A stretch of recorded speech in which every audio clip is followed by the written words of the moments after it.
പിതാവും പുത്രനും പരിശുദ്ധ റൂഹായുമായ സത്യേക ദൈവത്തിൻ്റെ തിരുനാമത്തിൽ തനിക്ക് സ്തുതി. നമ്മുടെ മേൽ തൻ്റെ കരുണയും മനോഗുണവും എന്നേക്കും ഉണ്ടായിരിക്കട്ടെ. ആമീൻ. ഇന്ന് നമ്മൾ അല്പസമയം ചിന്തിക്കുന്ന വിഷയം, ഇന്നൊരു ലോകത്ത് ഒരുപാട് കൾട്ട് ഗ്രൂപ്പുകൾ ഉണ്ടായിട്ടുണ്ട്. അതിന് കാരണമായിട്ടുള്ളത് ഈ നവീകരണം എന്നൊക്കെ പറഞ്ഞ് ഒരുപാട് കൂട്ടങ്ങളുണ്ട്. അപ്പോൾ ഈ 66 പുസ്തകം, ഇതിൻ്റെ കറുപ്പ് കളറാണ് സാധാരണ, 66 പുസ്തകത്തിൻ്റെ വാക്യങ്ങൾ അവിടുന്ന് ഇവിടുന്ന് മുറിച്ചെടുത്ത് ദുർവ്യാഖ്യാനിക്കുന്നത് കൊണ്ടാണ് ഇത്തരം കൾട്ട് ഗ്രൂപ്പുകൾ ഉണ്ടാകുന്നത്. സത്യ സുറിയാനി സഭയുടെ വിശ്വാസം എഴുതി കൈമാറി കിട്ടിയ പ്രാർത്ഥനകളിലാണ്. ഈ ആണ്ട് തക്സ പോലുള്ള പ്രാർത്ഥനകളിൽ, പെരുന്നാൾ പ്രാർത്ഥനകളിൽ, കൂദാശക്രമങ്ങളിൽ, യാമപ്രാർത്ഥനകളിൽ, ശിവനമസ്കാരമൊക്കെ അതിൽപ്പെടും. അവിടെയാണ് സത്യവിശ്വാസം പിതാക്കന്മാർ എഴുതി കൈമാറി തന്നിട്ടുള്ളത്. അതിൻ്റെ ഗീതങ്ങളിലും അതിൻ്റെ സദറകളിലും ഈ സത്യവിശ്വാസത്തെക്കുറിച്ച് നമുക്ക് കാണുവാനായിട്ട് സാധിക്കും. ഓരോ കൂദാശകളിലും ഈ സത്യവിശ്വാസം കൃത്യമായി പറഞ്ഞിരിക്കുന്നു.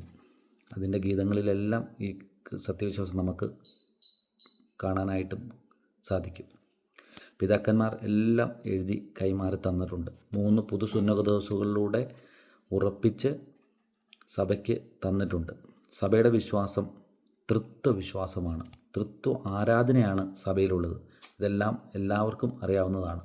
എന്നാൽ ഇന്ന് ചിലർ ഈ 66 പുസ്തകം ഉപയോഗിച്ച് പല രീതിയിലുള്ള തെറ്റിദ്ധാരണകൾ സഭയുടെ അകത്ത് ഉണ്ടാക്കുന്നുണ്ട്. ഒരു രീതിയിൽ അങ്ങനെ. രണ്ടാമത്, പാശ്ചാത്യ യൂണിവേഴ്സിറ്റികളിൽ, കോളേജുകളിൽ പോയി പഠിച്ച് അവിടുന്ന് എഴുതിയെടുക്കുന്ന നോട്ടുകൾ പ്രസംഗങ്ങളായി ഇവിടെ കൊണ്ടുവന്ന് പ്രസംഗിക്കുകയും അത്തരം പാട്ടുകൾ എഴുതിയ പെന്തിക്കോസ്ത് ആളുകൾ എഴുതിയ പാട്ടുകൾ ഇവിടെ പാടിപ്പിക്കുകയും ചെയ്ത് ആളുകളെ മറ്റൊരു രീതിയിലേക്ക്, മറ്റൊരു സുവിശേഷത്തിലേക്ക്, പാശ്ചാത്യ സുവിശേഷത്തിലേക്ക് ആക്കി മാറ്റുന്നു. പൗരസ്ത്യ സുവിശേഷം തികച്ചും വ്യത്യസ്തമാണ്. അത് സുറിയാനി സഭയുടെ വിശ്വാസം സത്യവിശ്വാസമാണ്. അത് എഴുതി കൈമാറി കിട്ടിയ പ്രാർത്ഥനകളിൽ മാത്രമാണ് നമുക്ക് കാണാൻ സാധിക്കത്തുള്ളൂ. വേറെ എവിടെ നിന്നും അതിന് പുറത്തു പോയി കിട്ടുന്നതൊന്നും സഭയുടെ സത്യവിശ്വാസം അല്ല. അപ്പോൾ ഇന്ന് നമ്മളിങ്ങനെ സഭയെക്കുറിച്ച് ചിന്തിക്കുമ്പോൾ ഈ സത്യവിശ്വാസം എത്ര വലിയ നിരീശ്വരവാദികൾക്കും യുക്തിവാദികൾക്കും പരിഹസിക്കാൻ പറ്റുന്നത് അല്ല. ഏതൊരാളുടെ ചോദ്യത്തിന് മുമ്പിലും കൃത്യമായി അതിന് ഉത്തരമുണ്ട്. പക്ഷേ ആളുകൾ ഇന്ന് രവീന്ദ്രൻ അല്ലെങ്കിൽ മൈത്രേയൻ ഇവനൊക്കെ ഇരുന്ന് രാവിലെ മുതലിരുന്ന് നിരീശ്വരവാദിയോ നിത്യവാദിയാന്നൊക്കെ പറഞ്ഞിട്ട് ഇങ്ങനെ ദൈവങ്ങളുടെ പുറകെ നടക്കുന്നുണ്ട്, അല്ലെങ്കിൽ മതങ്ങളുടെ പുറകെ നടക്കുന്നുണ്ട്. അവരെല്ലാം ഈ പാശ്ചാത്യ സുവിശേഷം വായിച്ച് ഒരു കോമാളിയെ കൂട്ടിരുന്ന് എന്തൊക്കെയോ പറഞ്ഞുകൊണ്ടിരിക്കുന്നു. പക്ഷേ നമ്മുടെ വിശ്വാസം വളരെ കൃത്യമാണ്, വളരെ അർത്ഥം ഉള്ളതാണ്, അർത്ഥപൂർണമാണ്. ആർക്കും പരിഹസിക്കാൻ ഇടവരുത്തുന്ന അല്ല. അതിനെ കൃത്യമായിട്ടാണ് പിതാക്കന്മാർ ക്രമീകരിച്ച് നമുക്ക് തന്നിരിക്കുന്നത്. ഒരു സാധാരണ സുറിയാനിക്കാരൻ അവൻ വിശുദ്ധ കുർബാനയിൽ കൂദാശകളിൽ സംബന്ധിച്ച് തിരിച്ചു വന്ന് പറ്റുന്ന പണിയെടുത്ത് യാമപ്രാർത്ഥനയും നടത്തി സമൂഹത്തിന് പറ്റുന്ന നന്മ ചെയ്ത് ജീവിക്കുക. പുരോഹിതന്മാരെ ഏൽപ്പിച്ചിരിക്കുന്ന കാര്യം അവരത് ഭംഗിയായിട്ട് ചെയ്യും. നമുക്ക് സഭയ്ക്ക് ചെയ്യാൻ പറ്റുന്ന കാര്യങ്ങൾ കൂടുതലായി ചെയ്തു കൊടുക്കുകയും ചെയ്യുക. ഒരു സാധാരണ സുറിയാനിക്കാരൻ ഇത്രയേ ഉള്ളൂ: പണിയെടുത്ത് ജീവിക്കുക, പണിയെടുത്ത് സമൂഹത്തിന് പറ്റുന്ന നന്മ ചെയ്യുക. ഇതിലുപരി ഒരു പ്രാർത്ഥനാ തൊഴിലാളിയായി മാറുന്ന രീതി അങ്ങനെ ആക്കി മാറ്റുന്നുണ്ട് ഈ കരിസ്മാറ്റിക് സഭയ്ക്കുള്ളിൽ തന്നെയുള്ള കരിസ്മാറ്റിക് ആളുകൾ. ഈ വചനത്തെ എടുത്ത് രാവിലെ മുതൽ നമ്മളൊരു, ഇപ്പോൾ സാധാരണ വാട്സപ്പ് ഗ്രൂപ്പുകളിൽ എല്ലാവരും ഉണ്ട്, രാവിലെ മുതൽ വചനപ്പുലരി, ആ പുലരി, ഈ പുലരി, ആ അഭിഷേകം, ഈ അഭിഷേകം, തീ അഭിഷേകം, കൃപാഭിഷേകം, കൃപാസനം, പിന്നെ ചമ്മന്തി അരച്ച പേപ്പർ, അല്ലാത്ത വചനം, ഈ വചനം, 1000 വചനം എഴുതുക, 1:30 എണിച്ചിരുന്ന് പ്രാർത്ഥിക്കുക, രാവിലെ 12 മണിക്ക് 2 മണിക്ക് ഒക്കെ എണിച്ചിരുന്ന് പ്രാർത്ഥിക്കുകയാണ്. ബൈബിൾ ഓൺലി ആക്കി മാറ്റുകയാണ്. അത് സഭയുടെ വിശ്വാസമല്ല. സഭയുടെ വിശ്വാസം വിശ്വാസ പ്രമാണങ്ങൾ ദൈവശാസ്ത്രത്തിൽ അധിഷ്ഠിതമായ വിശ്വാസ പ്രമാണങ്ങളും ലിറ്റർജിയും വിശുദ്ധ ഗ്രന്ഥവും ഇത് ചേർത്ത് ഒരുമിച്ചാണ് സഭയുടെ പ്രാർത്ഥനകൾ. ഒരു സുറിയാനിക്കാരൻ അവൻ്റെ യാമപ്രാർത്ഥനകൾ ചൊല്ലുമ്പോൾ 1000-ത്തിലധികം വചനങ്ങൾ അവൻ ചാൻറ്റ് ചെയ്യുന്നുണ്ട്. പിന്നെ എന്തിനാണ് ഈ ഓരോ വചനങ്ങൾ അവിടെ നിന്ന് ഇവിടെ നിന്നും പെറുക്കിയിടുന്നത്? അവന് വായിക്കേണ്ട ഭാഗങ്ങൾ കൃത്യമായി ക്രമീകരിച്ച് സഭ തന്നിട്ടുണ്ട്. അപ്പോൾ നമ്മളിന്ന് ചിന്തിക്കുന്നത് ഒരുപാട് സഭകളെക്കുറിച്ചാണ്. അടുത്ത ദിവസങ്ങളെല്ലാം അതിനെക്കുറിച്ചാണ് ചിന്തിക്കുന്നത്. അപ്പോൾ നമുക്കൊരു പ്രധാനപ്പെട്ട കുറച്ച് സഭകളുടെ ഒരു ഇത് നോക്കാം. അതിവിടെ ഇങ്ങനെ എഴുതിയിട്ടുണ്ട്, നിങ്ങൾക്ക് കാണാവുന്നതാണ്. ഒത്തിരി കൾട്ടുകൾ ഈ ഇതിൽ നിന്നുണ്ടാകുന്നുണ്ട്. കരിസ്മാറ്റിക്കും അത്ര ഒരു കൾട്ട് തന്നെയാണ്. അവർ യേശുനാമത്തിൽ ബന്ധിക്കുന്നു, ബഹിഷ്കരിക്കുന്നു, ആളുകൾ ബോധം കെട്ട് വീഴുന്നു, പല ഉടായ്പകളുണ്ട്, അന്യഭാഷ പറയുന്നു, പല ഉടായ്പുണ്ടെന്ന് നമ്മൾ കാണുന്നതാണ്. ഇതൊക്കെ സോഷ്യൽ മീഡിയയിൽ പോയി കഴിഞ്ഞാൽ ഇഷ്ടം പോലെ ഈ വക ഉടായ്പകൾ ലൈവായിട്ട് ചെയ്യുന്നത് കാണാം. എന്തൊക്കെയോ ആന്ന് പറഞ്ഞിട്ട് ആളുകളെ വഞ്ചിക്കുകയാണ്. അവിടെ ഒന്നും നടക്കുന്നില്ല. നിങ്ങൾ ഈ കെണിയിൽ പെടാതിരിക്കുക. നിങ്ങളുടെ കാലിൽ അവർ പട്ടിക്ക് പൂട്ടുന്ന ചങ്ങലയിട്ട് പൂട്ടി ധ്യാനകേന്ദ്രത്തിൽ തളച്ചിടും. നിങ്ങൾ കുറ്റിയടിക്കപ്പെടും. അവിടുത്തെ ഒരു അടിമയായി മാറും. നിങ്ങളെ ചൂഷണം ചെയ്യും. നിങ്ങൾ പള്ളിയിൽ പോവുക, നിങ്ങളുടെ അടുത്തുള്ള ദേവാലയത്തിൽ പോവുക, ആ പുരോഹിതൻ അർപ്പിക്കുന്ന കൂദാശകളിൽ സംബന്ധിക്കുക. അതിലുപരി ഒന്നുമില്ല. പ്രത്യേക പവർ ആർക്കും കൊടുത്തിട്ടില്ല. എല്ലാവർക്കും ഒരുപോലെയാണ് സഭയിൽ കൊടുത്തിരിക്കുന്നത്. ഒരു യാക്കോബായ സഭയുടെ പുരോഹിതൻ എല്ലാവർക്കും ഒരുപോലെയാണ് കൊടുത്തിരിക്കുന്നത്. അവരർപ്പിക്കുന്ന ബലികളിൽ, വിശുദ്ധ കുർബാനയിൽ എല്ലാ കാര്യങ്ങളും കൃത്യമായി പ്രാർത്ഥിക്കുന്നുണ്ട്. അതുപോലെ നമ്മൾ പോയി സംബന്ധിച്ച് വിശുദ്ധ കുർബാന സ്വീകരിച്ച് മടങ്ങി വന്ന് പറ്റുന്ന പണിയെടുത്ത് ജീവിക്കുക. വഞ്ചനയിൽ പെടാതിരിക്കുക. അത് എത്ര വലിയ ആളുകളാണെങ്കിൽ പോലും മയക്കി മധുരം നിറഞ്ഞ് വർത്തമാനം പറഞ്ഞ് വിഷം പുരട്ടി തരും. നമ്മൾ പെട്ടുപോകരുത്. അപ്പോൾ ഒരുപാട് സഭകളുണ്ട് നമ്മൾ വായിക്കുക. പ്രൊട്ടസ്റ്റൻ്റ് സഭ 1524 സ്ഥാപകൻ. അവിടെ മാർട്ടിൻ ലൂതർ പുള്ളി കുറേ സംഭവങ്ങളൊക്കെ പറഞ്ഞു. ഈ ഇത് വെച്ചിട്ട് കുറച്ച് തിരുത്തി. അത് എന്നിട്ട് ഒരുപാട് കോളേജുകളും പുള്ളിയുടെ പേരിലുണ്ട്. പ്രെസ്ബിറ്റേറിയൻ ജോൺ നോക്സ് എന്ന് പറഞ്ഞ ഒരാളാണ് ഉണ്ടാക്കിയിരുന്നത്. 1560. ബാപ്പിസ്റ്റ് 1600. ജോൺ സ്മിത്ത് എന്ന് പറഞ്ഞ ആൾ ഉണ്ടാക്കിയതാണ്. Congregation Robert Brown 1600. Quakers George Fox 1647. Brethren 1800. Methodist ക്രിസ്തു ശിഷ്യർ അലക്സാണ്ടർ ക്യാമ്പൽ 1827. ഒരുപാടുണ്ട്. രക്ഷാസൈന്യം William Booth, Christian Science Mary Baker, ഷാബത്ത് വില്യം മില്ലർ, പെന്തിക്കോസ്ത് 1900. യഹോവ സാക്ഷികൾ 1900. ദൈവസഭ ഡാനിയൽ വേർണൽ. പിന്നെ കേരളത്തിലും ഇന്ത്യയിലും ലോകത്തിൻ്റെ പല ഭാഗത്തായിട്ട് 2 പേരുണ്ട് 3 പേരുണ്ടെങ്കിൽ പൈസ പറ്റിക്കാൻ വേണ്ടിയിട്ട് ഓരോ ചെറു ഗ്രൂപ്പ് ഉണ്ടാക്കിയിട്ട് വെച്ചുകൊണ്ടിരിക്കുന്നുണ്ട്. കുറിഞ്ഞി, പുത്തൻകുരിശ്, മലയക്കുരിശല്ല, അതുപോലെ തന്നെ ചുറ്റുവട്ടത്തുള്ള പള്ളിക്കര, മോറയ്ക്കാല, ആ സ്ഥലങ്ങളിലുള്ള കണ്യാടത്തിരപ്പ്. ഇപ്പോൾ അടുത്ത് പറയുകയാണെങ്കിൽ അങ്ങനെ ഉള്ള കണ്ടനാട് ഭദ്രാസനത്തിലെ ഒരുപാട് പള്ളികളിൽ നിന്ന് ഈ യഹോവ സാക്ഷികളിൽ ഒരുപാട് പേര് പോയിരിക്കുന്നുണ്ട്. എംബർ ഇമ്മാനുവൽ ഒരുപാട് പേര് പോയിരിക്കുന്നുണ്ട്. രാജഭൂമി നടത്തുന്ന സ്പിരിറ്റ് ഇൻ ജീസസിൽ ഒരുപാട് പേര് പോയിരിക്കുന്നുണ്ട്. കരിസ്മാറ്റിക് ഉഡായിപ്പ് ധ്യാന കേന്ദ്രങ്ങളിൽ ഒരുപാട് പോലും പെട്ടിരിക്കുന്നുണ്ട്. അപ്പോൾ യാക്കോബായക്കാരൻ ഇങ്ങനെ പല രീതിയിലാണ് പെട്ടിരിക്കുന്നത്. അതുപോലെ തന്നെ MA യോഹന്നാൻ്റെ കൂട്ടായ്മ പെട്ടിരിക്കുന്നവരുണ്ട്. ഇങ്ങനെ പല രീതിയിൽ പെട്ടിരിക്കുന്നവരുണ്ട്. അപ്പോൾ ഒരുപാട് കൾട്ട് ഗ്രൂപ്പുകൾ ഇങ്ങനെ വേറെ ഉണ്ടെന്നാണ് പറഞ്ഞു വന്നത്. അപ്പോൾ നമ്മൾ ഇന്ന് ചിന്തിക്കുന്നത് യഹോവ സാക്ഷികളെക്കുറിച്ചാണ്. ഇപ്പോൾ നമുക്ക് അടുത്ത ദിവസങ്ങളിൽ ബാക്കിയുള്ളതിനെക്കുറിച്ച് പറയാം. ഇപ്പോൾ യഹോവ സാക്ഷികൾ അതുകൂടെ എഴുതി വെച്ചിട്ടുണ്ട്, നമുക്ക് നോക്കാം. നമ്മുടെ പള്ളിയിൽ നമ്മുടെ കുടുംബക്കാരിൽ പെട്ടവർ യഹോവ സാക്ഷികളിലും എംബർ മാനുവലിലൊക്കെ പെട്ടിട്ടുണ്ട്. അപ്പോൾ അവരോടൊക്കെ പറഞ്ഞു കൊടുക്കുക പള്ളിയിൽ വരാനും ആ കാര്യങ്ങളൊക്കെ സംബന്ധിച്ച്. ഈ പണം പോക്കറ്റ് അടിക്കപ്പെടാതെ, പണം വഞ്ചിക്കപ്പെടാതെ, സമയം നഷ്ടപ്പെടാതെ അവൻ്റെ ജീവിതം ഒരു സുറിയാനിക്കാരനായിട്ട് നല്ല രീതിയിൽ സമൂഹത്തിന് പറ്റുന്ന നന്മ ചെയ്തൊക്കെ ജീവിച്ച് പോകാൻ പറയുക. ഈ കെണിയിൽ പെട്ടിരിക്കാതെ, കരിസ്മാറ്റിക് ഇതുപോലുള്ള കെണികളിൽ. അപ്പോൾ നമുക്ക് യഹോവ സാക്ഷികളെക്കുറിച്ച് വായിക്കാം. ഹാബേൽ മുതൽ തങ്ങളുടെ പ്രസ്ഥാനം ഉണ്ടായിരുന്നതായി അവർ പ്രസ്താവിക്കുന്നു. അവരങ്ങനെ എല്ലാവരും പറയും. ഇപ്പോൾ എല്ലാ കരിസ്മാറ്റിക്കാരും അങ്ങനെയല്ല പറയണം. അവർക്ക് വേറെ സാധനം കിട്ടിയിട്ടുണ്ട്, അപ്പോൾ അഭിഷേകം കയറിയെന്നൊക്കെ പറയും. അതുപോലെ തന്നെ ഇവരും പറയുന്നുണ്ട്. ഹാബേൽ, ഹാനോക്ക്, നോഹ, അബ്രാഹാം, മോശ, യെർമിയ, സ്ഥാപകൻ യോഹന്നാൻ മുതലായവരാണ് മറ്റു സാക്ഷികൾ. ഏറ്റവും പ്രധാന സാക്ഷിയായി ഗണിക്കുന്നത് ക്രിസ്തുവിനെയാണ്. അങ്ങനെ തങ്ങൾ ലോകാരംഭം മുതൽ നിലനിന്ന് വരുന്ന യഹോവകളുടെ സാക്ഷികളുടെ സമൂഹത്തിൽപ്പെട്ടവരാണെന്നും അവകാശപ്പെടുന്നു. അവകാശപ്പെടുന്നുണ്ട് അവർ വലിയ സംഭവമാണെന്ന് എന്തൊക്കെയോ ആണെന്ന് പറഞ്ഞ് ലോകം മുഴുവൻ അവർക്ക് ഗ്രൂപ്പുണ്ട്. കോലഞ്ചേരി മെഡിക്കൽ കോളേജിൻ്റെ മുമ്പിലും, അതുപോലെ തന്നെ നമ്മുടെ കോതമംഗലത്തുള്ള കോളേജ് ഹോസ്പിറ്റലിന് മുമ്പിലും, എല്ലാ കോളേജുകളുടെ മുമ്പിലും ഇവരിങ്ങനെ ലീഫ്ലെറ്റായിട്ട് നിൽക്കുകയാണ്. എനിക്ക് പരിചയമുള്ളൊരു 3-4 പേര് നിൽക്കുന്നുണ്ട്. അപ്പം നമുക്ക് പരിചയമുള്ള ഒരുപാട് പേരെ നമുക്ക് കാണാൻ പറ്റും. ലീഫ്ലെറ്റുമായിട്ട് രാവിലെ മുതൽ നിൽക്കുകയാണ്. അത് വലിയൊരു സംഭവമാണ്. പക്ഷേ ലോകം മനസ്സിലാക്കുന്നത്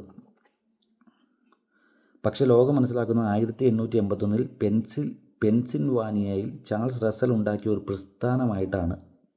1896 watch tower Bible and tract society എന്ന് പേരായി. 1879 തുടങ്ങിയ മുഖപത്രവും മറ്റു പ്രസിദ്ധീകരണങ്ങളും അംഗങ്ങൾ അത്യുത്സാഹപൂർവ്വം വിതരണം ചെയ്തു വരുന്നു. ഇത് ഈ പെന്തക്കോസ്തുകാരുടെ അതേ സാധനം ട്രാക്റ്റ് വിതരണം ചെയ്യുന്നു.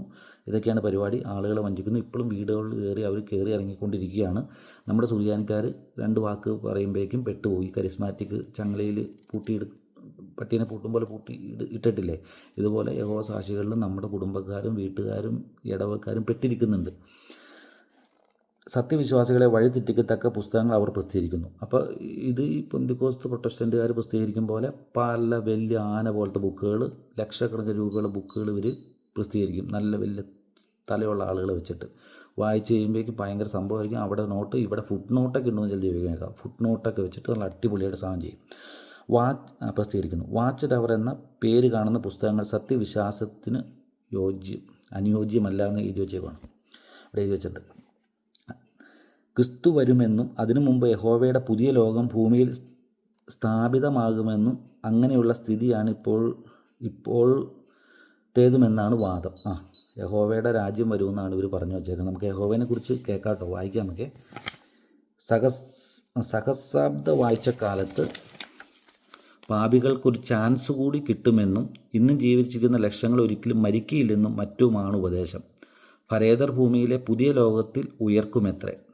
ക്രിസ്തു ദൈവമല്ല, തൃത്വം സാത്താൻ കൊണ്ടുവന്ന ഉപദേശമാണ് പോലും.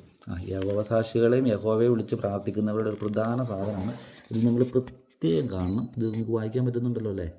തൃത്വം സാത്താനാണെന്നൊക്കെയാണ് ഇവർ പറഞ്ഞു പഠിപ്പിക്കുന്നത് യഹോവസാക്ഷികൾ. ഈ പുസ്തകം അടിച്ചിറക്കിയതിലും ഇത് 66 പുസ്തകമാണ്. ഇതാണ് നമ്മുടെ അച്ഛന്മാരൊക്കെ ഉപയോഗിക്കുന്നത്. യഹോവയുടെ പ്രധാന ആളുകളാണ് ഇതൊക്കെ ഉപയോഗിക്കുന്നത്, ഈ പുസ്തകം ഉപയോഗിക്കുന്നത്. സഭയുടെ വിശുദ്ധഗ്രന്ഥം കൽപ്പനകൾ, ബാബാമാരുടെ കൽപ്പനകളാണ് ഉപയോഗിക്കുന്നില്ല. അപ്പോൾ ഈ പുസ്തകമാണ് ഉപയോഗിക്കുന്നത്. അപ്പോൾ യഹോവ സാക്ഷികളുടെ കാര്യങ്ങൾ നമ്മൾ കേട്ടു. നമുക്കപ്പോൾ ഇനിയിപ്പോൾ യഹോവയെ ആരാധിക്കുന്ന യഹോവയുടെ കാര്യമാണല്ലോ. അപ്പം നമുക്ക് യഹോവ ഏകദേശം 20 ലക്ഷത്തിലധികം ആളുകളെ പഴയ നിയമത്തിലൂടെ നമ്മൾ വായിച്ചു കഴിയുമ്പോൾ നമുക്ക് കാണാനായിട്ട് സാധിക്കും.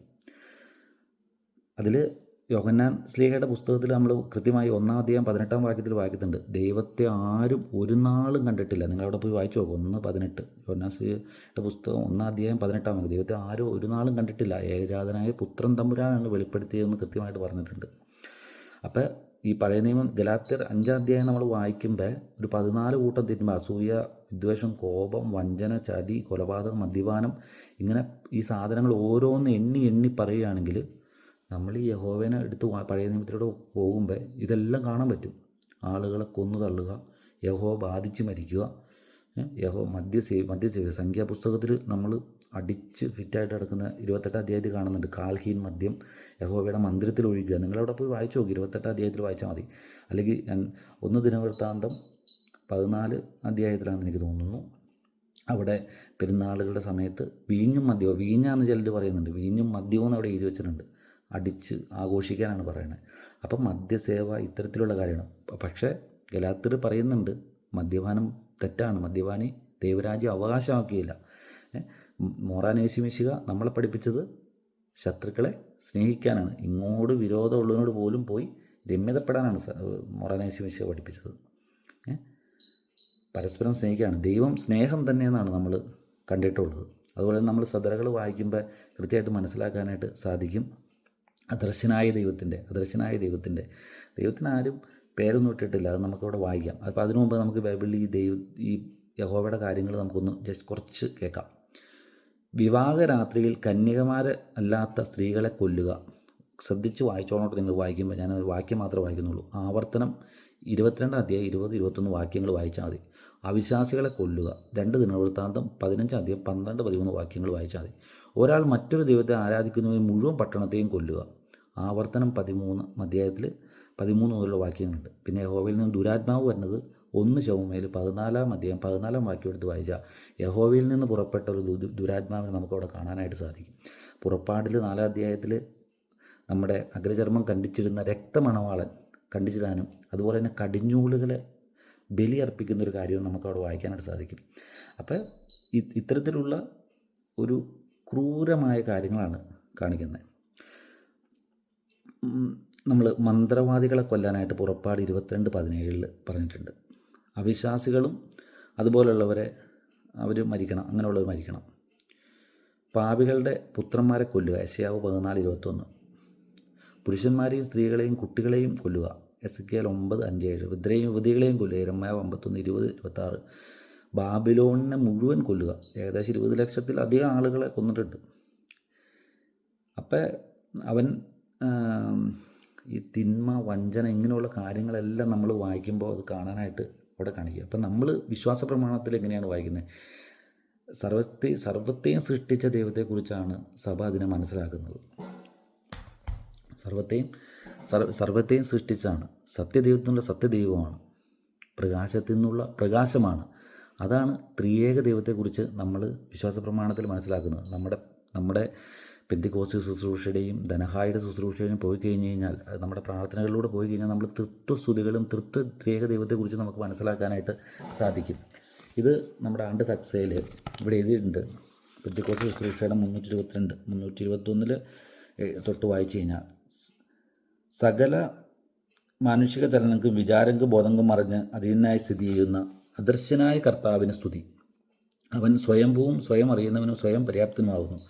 അവൻ ദൃശ്യങ്ങളും അദൃശ്യങ്ങളുമായ സകലത്തിൻ്റെയും സൃഷ്ടാവും നിയന്താവുമാകുന്നു. ആരംഭമില്ലാത്തവനും അനന്തമായി നിലനിൽക്കുന്നവനുമാകുന്നു. അനാദന്ത്യവും അപ്രമേയവുമായ സ്വയംഭൂവുമാകുന്നു. അവൻ പിതാവ്, പുത്രൻ, പരിശുദ്ധാത്മാവ് എന്ന ഏക സ്വഭാവത്തോടും ഏക അധികാരത്തോടും ഏക മനസ്സോടും കൂടി സത്യദൈവമാകുന്നു. നൂമ കൂടാതെ അവനൊരു നാമമില്ല. ഒരു നൂമ മറ്റൊരു നൂമയേക്കാൾ ചെറുതോ പ്രായം കൂടിയതോ അല്ല. വലിപ്പത്തിലോ ചെറുപ്പത്തിലോ നൂമകൾക്ക് അന്തരമോ വ്യത്യാസമോ ഇല്ല. യാതൊരു നൂമായ നാമവും അവൻ്റെ നിത്യതയിൽ നിന്ന് ചെറുതോ അന്യമോ നമുക്കതവിടെ പോയാൽ വായിക്കാനായിട്ട് സാധിക്കും. അപ്പം ദൈവത്തിന് മാറ്റം വരുന്നില്ല. അപ്പം നമ്മളിവിടെ യോനാശ്രീയുടെ പുസ്തകത്തിൽ വായിച്ചില്ലേ, ദൈവത്തെ ആരും ഒരു നാളും കണ്ടിട്ടില്ല, ഏകജാതനായ പുത്രൻ തമ്പുരാനാണ് വെളിപ്പെടുത്തിയത്. അപ്പം സഭ കൃത്യമായി ഇതിനെ ക്രമീകരിച്ച് നമ്മുടെ പ്രാർത്ഥനകളിലൂടെ തന്നിട്ടുണ്ട്. നമ്മുടെ പ്രാർത്ഥനകൾ പഠിക്കുക, കൾട്ടിൽ പോയവരെ തിരിച്ച് കൊണ്ടുവരിക സഭയിലേക്ക്. Thank you.